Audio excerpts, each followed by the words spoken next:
Welcome back to Inside the Review Room, the place where we break down the biggest moments in sports and the stories that live beyond the scoreboard. Today's episode is going to be a little bit different. It's not about highlights, scores, or stat sheets. It's about something way more personal, mental health. Specifically men's mental health in sports, because June is Men's Mental Health Month, and while we always talk about toughness in sports, today we're asking the real question. What does it actually mean to be strong? We've heard it all before. Man up, don't cry, push through it.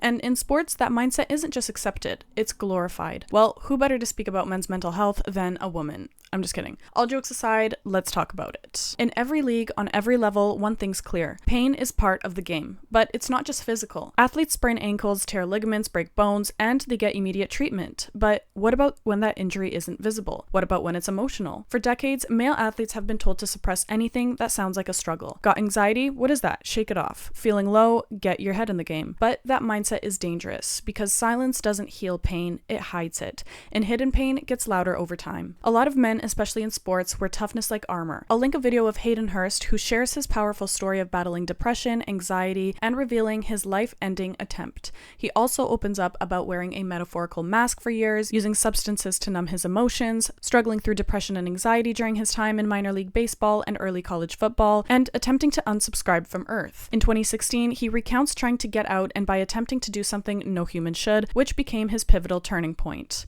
At that point, I wanted out. I'd fought for so long, and I wanted it to be over. And for some reason, I got a second chance at this thing.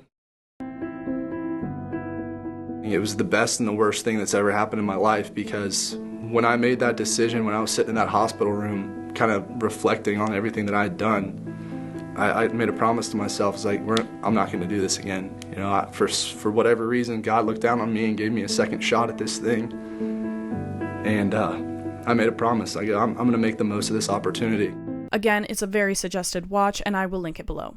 Moving on, let's go back to Twitter. It started with a tweet. Back in 2018, DeMar DeRozan posted just 7 words in the early morning hours. This depression get the best of me. 7 words, no context, no press release, just raw honesty. And that one tweet created a wave, not just in basketball, but across the entire conversation around mental health in sports. It was rare, almost unheard of, to see a high-profile NBA star openly admit to something like depression. And especially for young men, like those who make up a huge portion of the NBA's audience, that moment hit differently. Too often, depression is seen as weakness, a crack in the armor, and a reason to keep your mouth shut and your head down. But here was DeRozan, a 6-time NBA All-Star, an Olympian, one of the most respected players in the league, admitting that he was struggling. And in doing so, he showed that vulnerability isn't the opposite of strength, it is strength. That tweet didn't just go viral, it created something lasting. It gave fans and fellow athletes permission to say, if DeMar is going through this and still showing up, maybe I can too. And for a lot of men, especially in sports culture, speaking up about your mental health can feel like breaking an unwritten rule. You're taught to push through it, suck it up, be the tough guy, but that toughness can be a trap. DeRozan's honesty cut through that and helped spark a larger shift in the NBA and beyond. Soon after, Kevin Love opened up about his panic attacks. He wrote about how it came out of nowhere in the middle of a game and how he was too ashamed to talk about it, until DeRozan's tweet gave him courage. Their vulnerability sparked real change. In 2019, the NBA issued a memo requiring all 30 teams to require at least one mental health professional with clinical experience, retain a licensed psychiatrist, enact written crisis action plans, and mandate team-wide wellness training. This rollout marked a major cultural and structural shift for player wellness in professional basketball, something that would have never happened 10 years ago. Now, while we talked about Kevin Love and DeMar DeRozan, let's shift to another powerful moment in 2020. Dak Prescott of the Dallas Cowboys. Dak's brother Jace lost his life to mental health struggles, to which following, Dak spoke candidly during an interview on In Depth with Graham Bensinger. He revealed that during the COVID quarantine, just days before his brother died, he was hit with anxiety for the main one and then depression. He openly shared that he didn't want to work out anymore, struggled with sleep, and couldn't process what was happening. On top of that, he also lost his mother as well, and he eventually started a charity in honor of his brother and his mother. He shared that the last words his mother Peggy left him and his brothers with were faith, fight, finish, and so in honor of her and Jace, he started the Faith, Fight, Finish Foundation, with the 4 pillars of the foundation being colon cancer research, mental health and suicide prevention, bridging the gap between law enforcement, youth, and the communities they serve, and offering assistance to those facing life-challenging challenging hardships. He said, "Our adversity, what we go through, is always too much for ourselves and maybe too much for even one or two people, but never too much for a community or for the people and the family that you love." His honesty resonated widely and then sparked friction. On Fox's Undisputed, commentator Skip Bayless criticized Dak with an insensitive take, saying he doesn't have sympathy for him and suggesting that speaking publicly about depression could undermine his role as a quarterback of America's team. The backlash that followed was swift. Fans, fellow athletes, notably Kevin Love, and even Fox Sports came out in support of Dak's, calling his openness tremendous courage and publicly condemning Bayless's remarks. But why does that matter? Because it proves that mental health in men's sports isn't just personal, it's political. And when a star quarterback speaks out and is attacked for it, it mirrors the stigma many men still face with expressing vulnerability. Dak's response? Well, he doubled down on transparency, saying, "Being a leader is about being genuine and being real. I think it's huge to talk. I think it's huge to help. And it saves lives." That moment didn't just ripple through the NFL, it reminded the world why having these tough conversations absolutely matter, and no one should ever be called weak for bringing this conversation into the world. Let's be real, mental health isn't just a personal battle, it's a cultural challenge. The locker room for years has been a place of silence. If you cry, you're soft. If you speak up, you're a distraction. If you admit you're struggling, you might lose your spot. But that's slowly starting to change. Players like JJ Redick, Fred VanVleet, and Tyler Lockett have openly talked about burnout, therapy, and emotional fatigue. Not to make excuses, but to remind people that we're human first and athlete second. Even college and high school players are starting to bring in counselors, hold team therapy sessions, and educate players on emotional wellness. And then there's Hayden Hurst, who turned his lowest moment into purpose. He started the Hayden Hurst Family Foundation, which funds mental health education programs in schools and in sports organizations. His message is simple but powerful. You are not alone. So, what is strength? Is it pushing through silently, or is it being honest enough to say, "I'm not okay right now"? We already know how important physical health is in sports. You wouldn't ignore a torn ACL, so why ignore depression, anxiety, and trauma? Mental health is a performance issue. If your mind isn't right, your game won't be either. We train our bodies, we study film, we rehab our injuries, and it's time we normalize training the mind too, not just for recovery, but for survival. As we recognize Men's Mental Health Month, let's take a step back from the highlight reels, the pressure, the tough guy persona, and let this episode be a reminder. You are not weak for feeling, you are not broken for needing help, and you are not alone, no matter how much the world says you should be. If you're struggling, speak up, and if you know someone who's hurting, check in. And if you're someone who's been silent, maybe today's the day that silence breaks, because the strongest thing a man can do might just be saying 4 words: "I need some help." So thank you for tuning into this episode of Inside the Review Room. Until next time, I'm your host Helena, and I'll leave you with a brief message. Take care of your mind, take care of your body, and above all, take care of each other.